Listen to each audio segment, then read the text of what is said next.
You want to know what happened to me? Nah.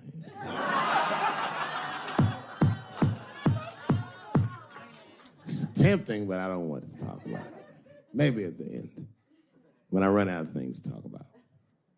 Actually, I'm almost there.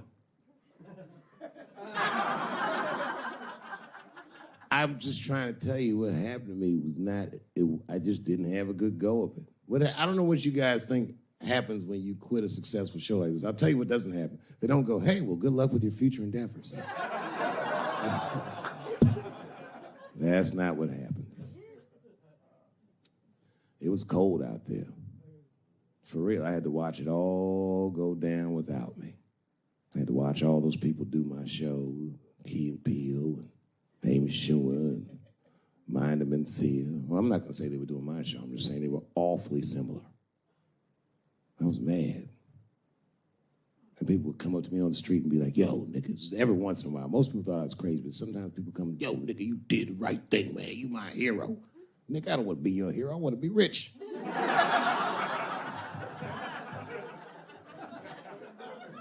Never choose to be a hero, because heroes die uncomfortable deaths. All I wanted to be was Paul Revere.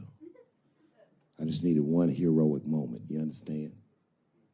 Paul Revere's ride was only one night. And then 40 years of him being like, hey, y'all, remember that time everybody was asleep and I was up and the British was coming? Boy, it's a good thing I was awake, nigga. Everybody be dead.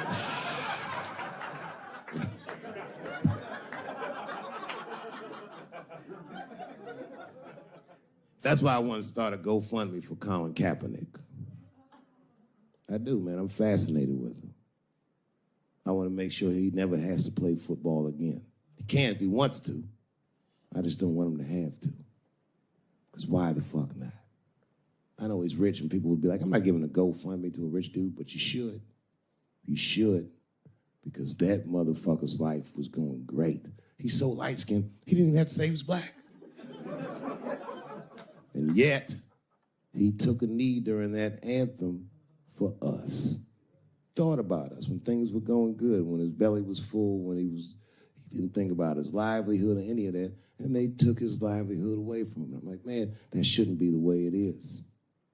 Every fucking person that takes a stand for somebody else always gets beat down, and we watch it. Over and over and over again, we watch it. But we should pay those motherfuckers for blowing the whistle, because they make our lives better. And we could change the narrative. We could make one motherfucker have a good outcome for doing the right thing. And that would make another motherfucker be brave enough to do the right thing. And if you did that, the niggas like Harvey Weinstein wouldn't raped for 40 years because bitch went a stupid-ass part.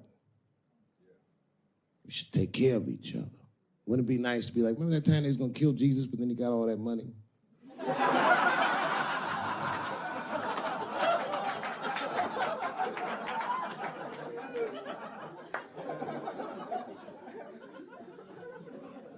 Real talk, man. It's not a racial thing. It's about us making our society better.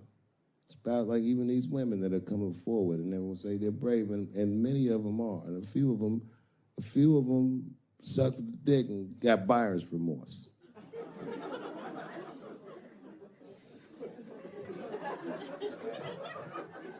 Yo, that's a huge omission from this narrative. This wouldn't have gone this far if some women weren't willing to do it. You can't ask every woman to hold the line. Some women can carry things heavier than others. So we should fight for one another. We should forgive the ones of us that are weaker and support the ones of us that are stronger. And then we can beat the thing. You guys keep going after individuals, the system is going to stay intact. You have to have men on your side. And I'm telling you right now, you're going to have a lot of imperfect allies. I'll tell you what happened, but I can't say it directly. There's a book, to me, that encapsulates my entire experience before I left the show. And the book is called Pimp. It's written by a guy named Iceberg Slim. Here, bring it up here. This is Matthew. Matthew was from France. He's white. And yet, he has an original copy of this book written by a black American who was a pimp in the 40s. Iceberg Slim, his real name was Robert Beck. He got the name Iceberg because he was in a bar in Chicago and there was a shootout in the bar and a bullet went through this nigga's hat and he still finished his drink. Pimps love shit like that. They said, man, you ice cold. And he said, I like that. And it stuck. This book is so heavy in the front. It has a glossary of pimp terms because the ideas are so foreign to the American ears. For instance, do you know what the phrase mileage on a hoe means?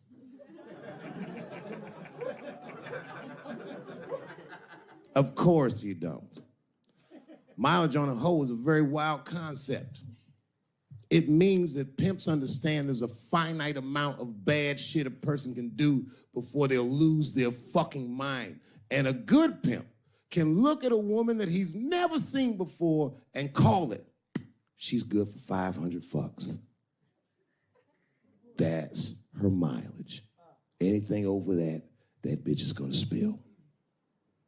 They do it to you. Why the fuck you think most of us work from 9 to 5? Because 9 to 6 might kill a bitch.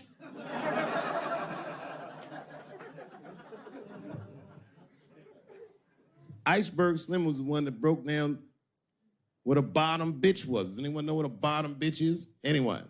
What's a bottom bitch, sir? It's your prostitute that's the best out of all of them, that brings in the most money. That's right. That's exactly right. Are you black? That's right. A bottom bitch is a pimp's number one hoe. She's even a bitch that helps him keep the other bitches in line. I will repeat. She's even the bitch that helps him keep the other bitches in line. If the pimp was McDonald's, then the bottom bitch is French fries. The rest of them bitches like fish sandwiches and cherry pies and shit like that.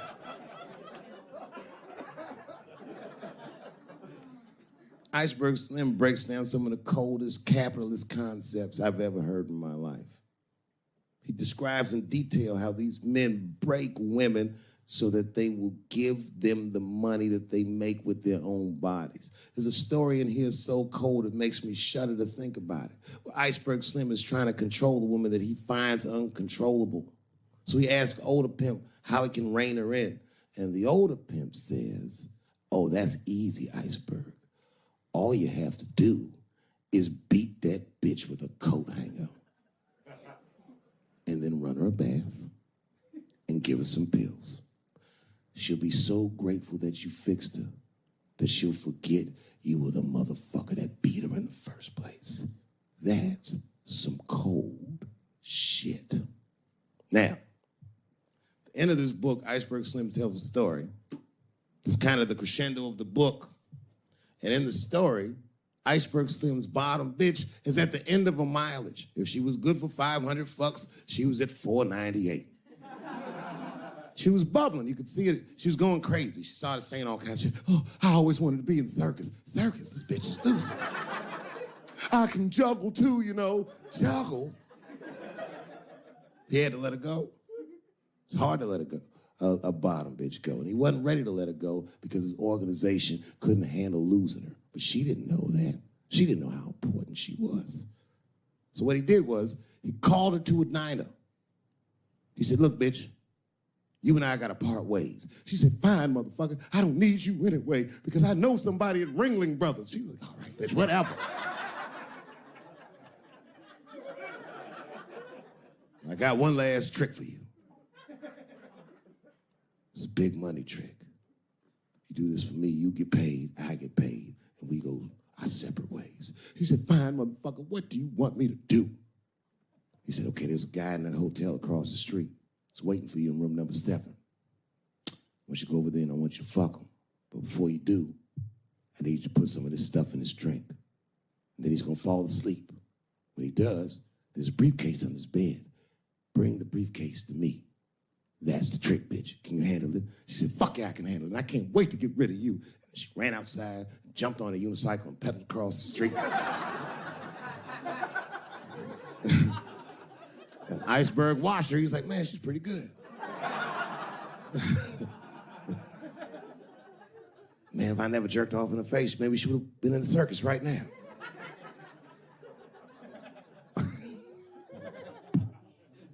And she runs up to the motel steps and she disappears in room number 7, and she's gone for a real long time. Real long time. So long, in fact, that Iceberg got a little worried. But then, suddenly, she came back.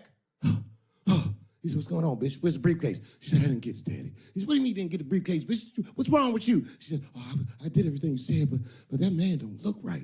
Something wrong, Daddy. He said, what do you mean something's wrong, bitch? Did you put that stuff in his drink? She said, I did everything you said, Daddy. I put all of it in his drink. He said, wait a minute, bitch. Wait a minute. You put all of it in his drink?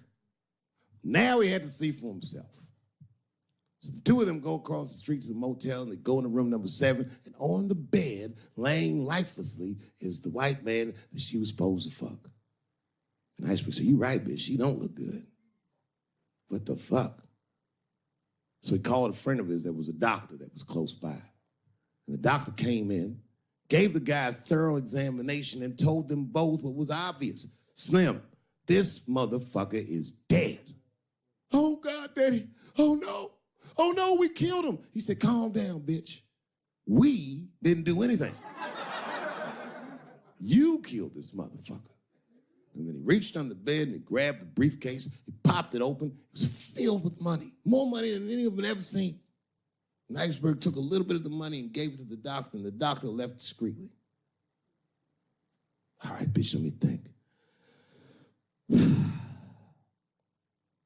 I can fix this for you. I know somebody I can call. But if I call him, I'm going to owe these motherfuckers a big favor. Oh, God, Daddy, please.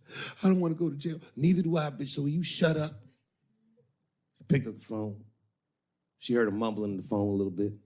He hung up the phone, and she was pacing the room, and he was just standing there cool, and they were waiting, and then suddenly, a van pulled up downstairs. 2 guys get out with a carpet. They walk upstairs. They roll that carpet out on the floor. They throw the body in the carpet. They roll that motherfucker up like a burrito. They pick that shit up, and they throw it in the back of the van.